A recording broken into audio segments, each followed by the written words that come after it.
మీకు ఎలా అనిపించింది? బాగుంది మేడం. మీకు ఏం నచ్చింది మరి మూవీలో? నచ్చింది బాగా. అంటే మొత్తం ఫ్యామిలీ అందరు కలిపి చూడొచ్చా సినిమాని? చూడొచ్చు. మీకు ఎక్కడైనా బోర్ కొట్టినట్టు అనిపించిందా మరి సినిమాలో?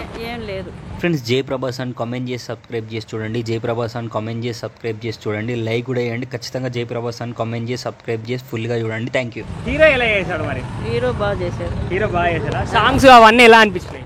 బాగుంది. మీకు ఓవరాల్గా సినిమా అయితే నచ్చిందా? నచ్చింది. మళ్ళీ మళ్ళీ చూడొచ్చా సినిమాని? చూడొచ్చు. ఓకే. కలికి మాత్రం బద్దలాసిపోయింది. అసలు మామూలుగా లేదు. బాక్స్ ఆఫీస్ బద్దలాసిపోతుంది. ప్రపంచ స్థాయిలో ఇలాంటి విజువల్స్ హాలీవుడ్ రేంజ్ కన్నా దాటిపోయింది. 2000 కోట్ల మార్క్ దాటేస్తుందండి. 2000 కోట్ల మార్క్ దాటేస్తుంది. అందులో ఎటువంటి సందేహం లేదు. ఒకవేళ దాటకపోయినా మా వాళ్ళు దాటిచ్చేస్తారు. అది ప్రభాస్ గారు. ఆదిపురుషు లాంటి గ్రాఫిక్స్ చూసి కల్కి గ్రాఫిక్స్ చూసాక ఏమనిపించింది? దానికి దీనికి చాలా తేడా ఉంది కదండి. ప్రభాస్ గారు యాక్టింగ్ కానీ ప్రభాస్ గారు ఏమైనా మార్క్ చేశారా?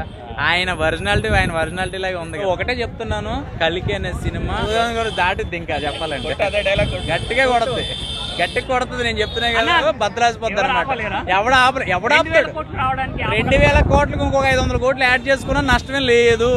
ఇది ఒకటే ఫిక్స్. డార్లింగ్స్, మీరు రెడీగా ఉండండి. ఒకటే చెప్తున్నా, మన ప్రభాస్ గారిని కూడా ఎవరు ఆపలేరు అనమాట.